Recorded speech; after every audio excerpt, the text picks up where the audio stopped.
The Hulk is a lot of things, but definitely he is not a monster. Above all else, he is a hero. I want to talk about Bruce Banner, aka the Hulk. One of the most notorious Marvel characters, and also one of the most misunderstood characters in all of fiction. Nobody really understands who or what motivates the Hulk. The Hulk's misinterpretation is usually always by people simply seeing him as a big, green, angry, strong guy that's just dumb or slow or doesn't think, or he's just a brute, or he can't think for himself and he's just unintelligent. But that's not who he is. The Hulk is much more than that. He's loving, he's selfless, and he's above all else emotional. Not in the raging and throwing a tantrum fit, smashing buildings and destroying cities way, but he's lonely. So lonely that he always assumes that everyone he meets automatically thinks he's a monster, because that's the way he's conditioned to be treated.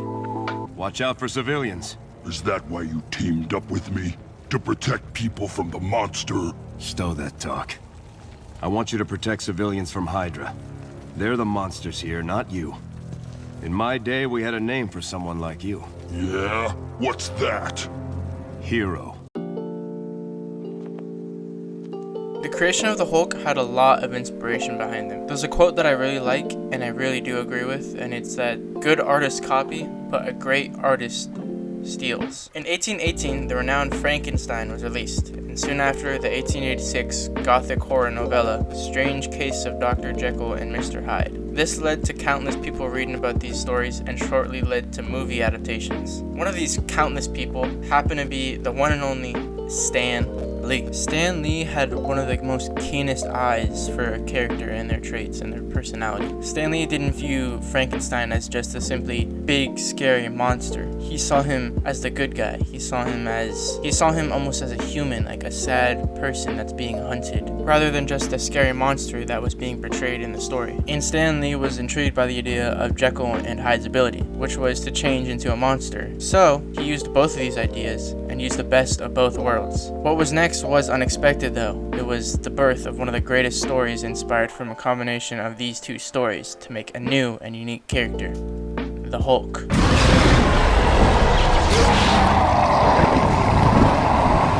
Hulk's first appearance was made in The Incredible Hulk issue number 1 in May 1962, created by writers Jack Kirby and, of course, Stan Lee. This might actually sound really hard to believe for some people, but the Hulk was not an instant success. Most people either didn't even know who the Hulk was, or thought he was a confusing, poorly written character. Sales were so weak for the character's story that Marvel completely entirely canceled the whole story only after its 6th issue. And this was around the time where comic book issues had way more pages in them than they do now. When the Hulk was first being made, his skin color was actually gray, but due to printing issues, it kept flip-flopping from gray to green, so this made a lot of inconsistency for readers. That set the entire character backwards. Early issues did a terrible job portraying the character properly. They didn't emphasize what they wanted to show for the character enough. People were confused if Hulk was simply just another shape-shifting monster like Jekyll and Mr. Hyde, or a misunderstood hero, or something else entirely. This led to a lot of twists and changes and things they had to make differently for the character to find the right formula to express him. The timing also made it rough, coming out of a time where the superhero market was flooded and when Marvel was just finding its footing after Fantastic Four's huge success. The Hulk's real breakthrough came through guest appearances, most notably in the Avengers issue number 1 in 1963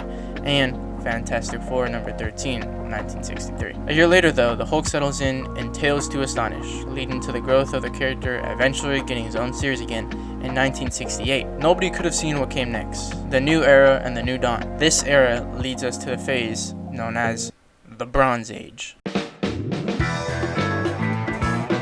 The Bronze Age is an informal historical period in comic books that lasted about 1970 to 1985. This era represents the switch from the Silver Age, which was more darker fantasy types for comics. You can see examples through Frankenstein, Dracula, and things like that, to the more socially mature themes with character flaws and character emotional depth now. The Bronze Age tackled real-world problems like drug abuse, racism, poverty, depression, environmental pollution, things that are like that are real issues in the real world. Characters were no longer just a theme. They felt like real people you could relate to and understand. Things that you could feel for yourself and things that you could see happening to you or a friend or a family member. Something you yourself might be dealing with or someone you know might be dealing with. The person you're reading in a comic book is no longer just a fantasy you can view, but now you can relate and understand the character on a deeper level because of this age. You could use an example like Spider-Man, one of the most relatable characters in modern times, and his tragedy of losing Uncle Ben or the death of Gwen Stacy. The genre in the Bronze Age is much more diverse now compared to how it was in the Silver Age. Due to all the real life problems that we have in the real world, there's a lot more to go off now. Gone the days of just a copy and paste fantasy of a medieval story where there's just a big bad monster and humans have to kill it. Stories are different, they're more complex now. The Strict Comics Code is a US censorship group that regulated details for graphics for audiences, not even allowing writers to make criminals win or be portrayed sympathetically. Police judges and government officials always had to have respect. Zombies, vampires, and supernatural events were forbidden, along with gore and kidnapping. And you were not allowed to have details of nudity, profanity, or any advertisement for liquor or tobacco. This might sound a little bit confusing now as to how they're so strict, but you recognize so many of these themes in other forms of media today. Well, you can thank the Bronze Age for that, because if it wasn't for that, then you wouldn't have any of the modern themes that you see today. It convinced the Strict Comics Code to take a risk and loosen up on the rules, which, by the way, in January 2011, the system became entirely non-existent because nobody was using it anymore, which just goes to show how limiting this was for comics. With this new Bronze Age, it changed entirely how characters could be represented, and Hulk especially because how much he falls into these themes. The Hulk before the Bronze Age was pretty much Bruce Banner, but big and strong. He had a different personality, but he was more calm and thought more like Bruce Banner would rather than Hulk's own mind. The new era gave Hulk a new way of thinking, and his dialogue became more primitive and childlike rather than his early 1962 appearances. This is around the era you probably know the Hulk as. He had more relentless action now and high energy and the rage we're so used to seeing now. But as you know, with relentless rage and high action, this doesn't seem like a superhero. It doesn't seem like someone that would save lives. Many of Hulk's fights at this time were with military, and when it wasn't, it was with other monsters and involved destroying half of cities entirely. This only led to the Hulk being perceived as a raging, out of control monster of his own. The Hulk's whole power system is based off of rage. The angrier he gets, the more powerful he becomes. The more angry he gets, the bigger he becomes. The more angry he gets, the more invincible he becomes. Theoretically, Hulk is an unbeatable, unstoppable character that can never lose because of his rage being his driving factor. But when you get rage and you get power, these two things often lead to just suffering of other people. The Hulk and Bruce Banner are two separate beings, but they can talk to each other and they can feel what each other are feeling. It's not like they're strangers. They have a general understanding of each other, and even though they sometimes don't always see eye to eye. The Hulk's whole persona is he's the strongest being in the world.